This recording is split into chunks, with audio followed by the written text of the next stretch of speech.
grandma from Alabama. Work. Curry chicken with the mac and cheese. You could say I'm Guyabama. Whole diaspora. The whole diaspora.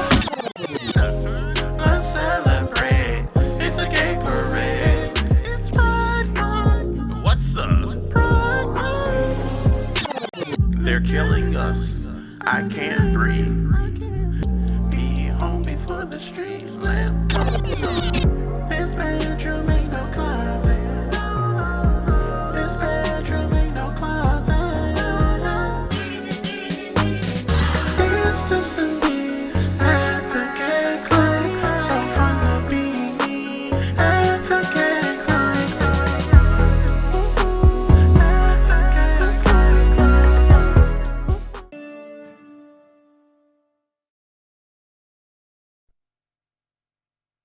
Hello everyone, and thank you for tuning in, and welcome to Kyle's Community Corner. Each one of us carries multiple identities, so many of our identities intersect. It is this intersectionality that connects us. If we take the time to explore and embrace these intersecting identities, we will realize that we have more in common and that we are more connected than we are different. Together, we are stronger, we can move mountains, and we can build a better tomorrow. Here is a look at someone who lives by this motto. It is my pleasure to introduce you to DJ Ephraim Adamz. DJ Ephraim Adamz has many hats. He is a songwriter, a filmmaker, and documentarian, an entertainer, and of course a DJ. He has also collaborated in over 15 Pride events over the years, and very importantly, something that touches my heart, he is involved in community activism, stands up for equality against police brutality and racism. Welcome, Ephraim. How are you doing today? Good. How are you? Nice to see you. Virtually, of course. Well, I haven't seen you in a while. I miss you. Thanks for having me. Of course, of course. So we do have some of your music that we would like to sample, and of course, we do want to talk about what brought you to create these songs, what touched you. So, of course, I do want to introduce our crowd to the first song that you recently came out with. It's called Street Lamps. So, but before I do play this song, tell me a little bit about this song. What is the message behind it? Okay, so Street Lamps is essentially a song I wrote in 2018 in response to a lot of the police brutality that's been highlighted in the media the past few years, ever since Trayvon Martin. It was something that's personal to me, that I was just expressing my a little bit of my pain and my sorrow dealing with that, also in a very therapeutic way. So I updated the record this year and finally recorded it after, all the commotion that has been taking place between COVID and, of course, the response to the murder of George Floyd and some of the other names on that roster in the Black community. So it's a song that's not necessarily happy. It's not necessarily a song to rejoice, but just to kind of take in the Black experience, So it's a personal one to me, and I hope anyone that listens to it can empathize and understand what we're going through as a society. So Absolutely. Let's take a sneak peek at Street Lamps. Sure. Show me your ID. Where do you live? Where were you going? Why were you here? In this neighborhood? I don't think so. Are you one of those? Are you a queer? We saw a girl. She looks like you. Same jersey on. Air Jordan shoes. Brown skin. Dark skin. Black skin. Girl, it was you. Mama, I'm sorry. You always tried to prepare me. I didn't listen or pay attention. 'Cause this situation is scary. Be home before the street lamp comes on. This world is crazy. They gon' treat you wrong. They're killing us. I can't breathe. They're killing us. No justice, no peace.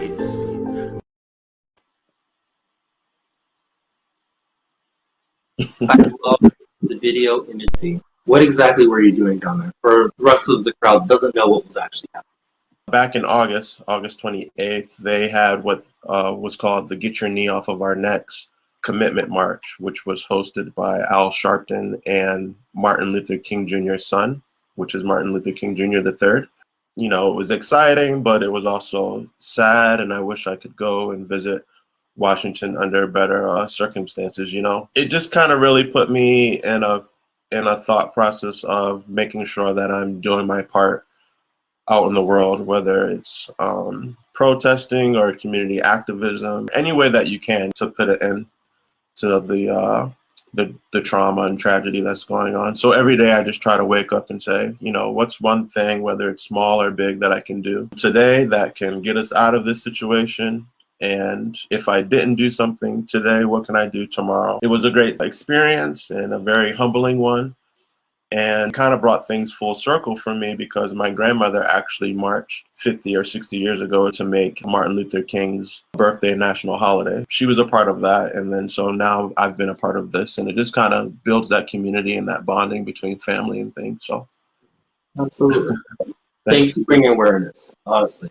Thank you. I do want to move on to your next song that you were talking about. It's called Pride Month.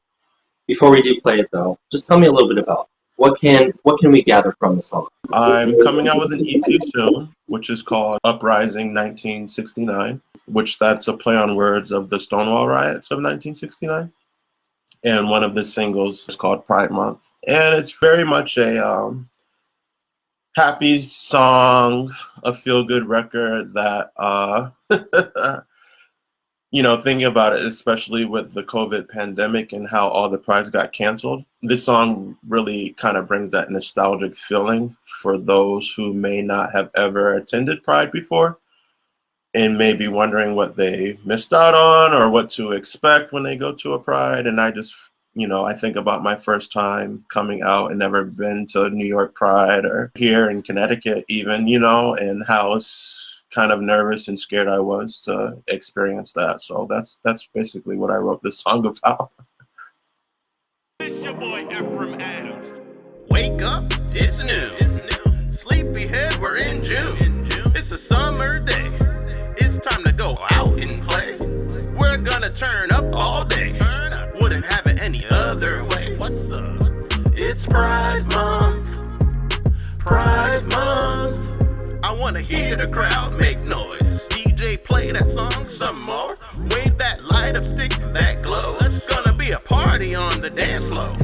Wanna tip the drag show $1. Wanna make the cute boys holla. It's Pride Month.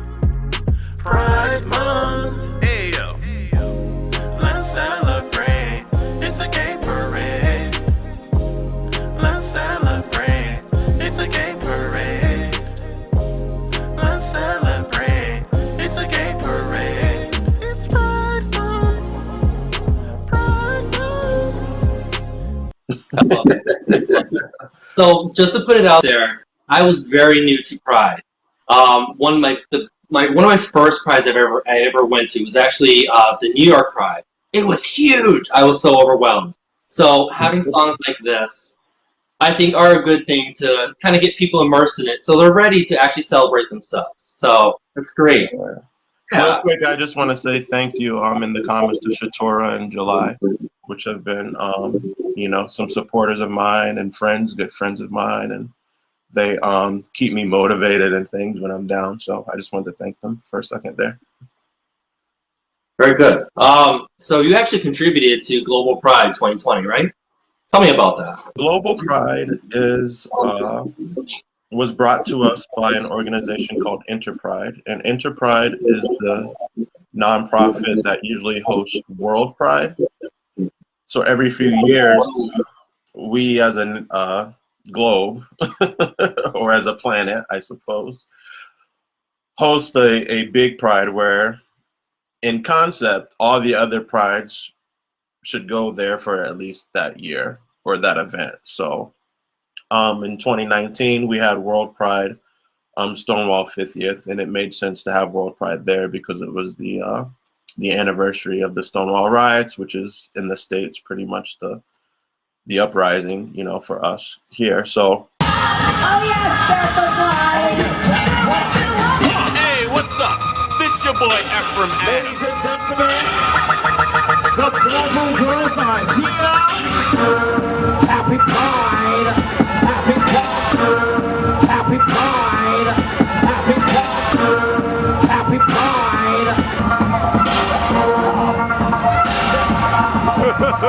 This your boy Ephraim Adamz.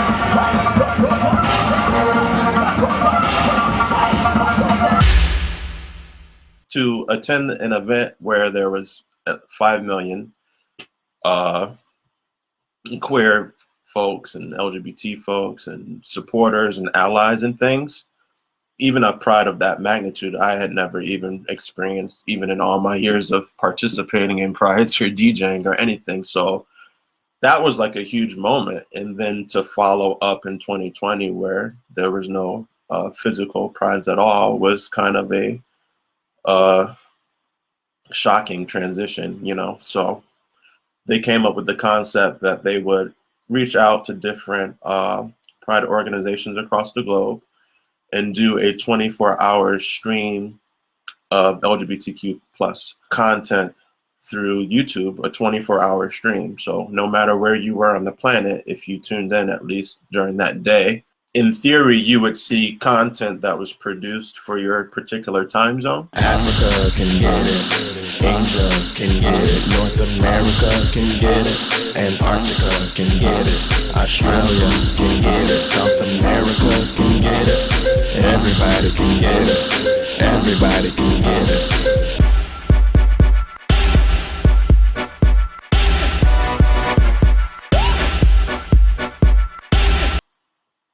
So there was 24 of us, and I was one of the 24 editors and producers. And luckily, you know, I had that skill, so it was cool to also work with other queer producers that do what I do as well. And I was given the time zones of Afghanistan and Syria. So although it was a very kind of, again, joyous occasion, and to say, hey, we're still a community, we can get through this pandemic, we're strong, and we'll figure it out in different ways. It also gave me a look into how in other countries, it made me really appreciate the rights and freedoms that we have here in the States, because the piece that I worked on, in particularly, a lot of the speakers and things, they weren't able to show their faces because you can still be either murdered or killed or endure capital punishment in those places. So it was just very, you know, kept me very much grounded. And, you know, that's just something I appreciate the experience too, because it just, you know, it keeps you very humble and realizing that, you know, we can't take certain things for granted. So. Absolutely, absolutely. I'm glad you brought that up. A lot of people don't realize the freedoms that we fought for, that we're still fighting for here, we're much farther ahead than other places are in the world. Mm-hmm. So we just have to fight for each other. Absolutely. That actually brings us into your next song, No Closet. So before we do play this song, just tell me a little bit about it, actually.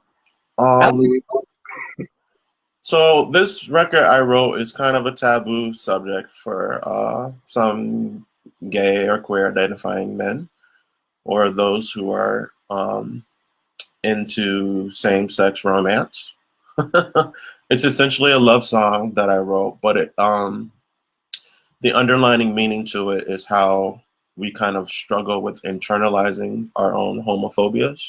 There's been either dates I've been on or men that I've brought home where they felt like they couldn't really be themselves around me, even in some of the most private and romantic situations. You know, maybe you might feel like you're too effeminate, or maybe you may feel like you're overly masculine, or maybe there's just some insecurities there that, you know, we've all can probably relate to, dealing with our own orientation. So this song is essentially a love song, but it just kind of tackles one of those very kind of invasive spaces for folks. So anyone listening, you know, just kind of be mindful of that and respectful of that, you know, and just understanding who the song is for.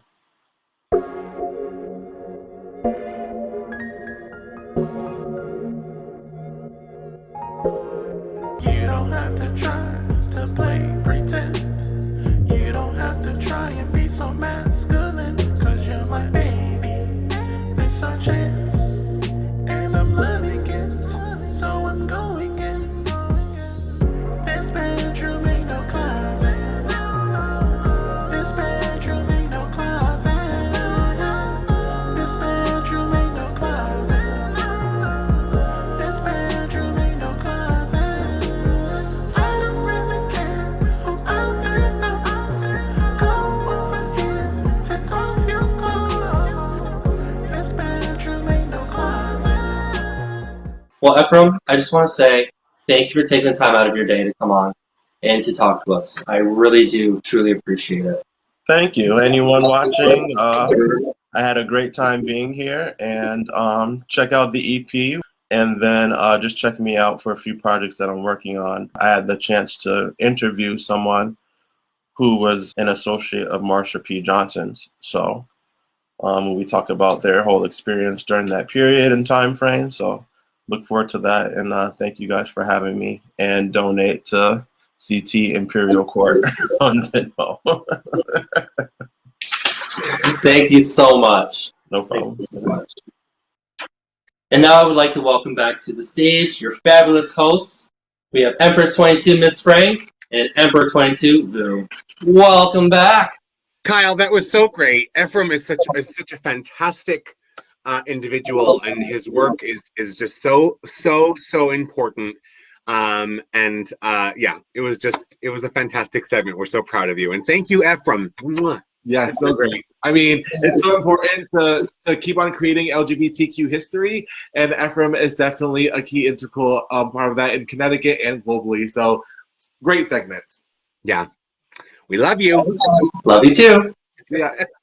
That was so great. You know, I so value, our community, down here in Connecticut, is so richly diverse and varied and exciting, and substantial. And we're so grateful to Ephraim Adamz for coming on and sharing his amazing work with us. And we're very lucky, aren't we, Vu, to have these amazing people in our community. Oh, we are so lucky. Grandma from Alabama, work. Curry chicken with the mac and cheese. You could say I'm Guy Bamini.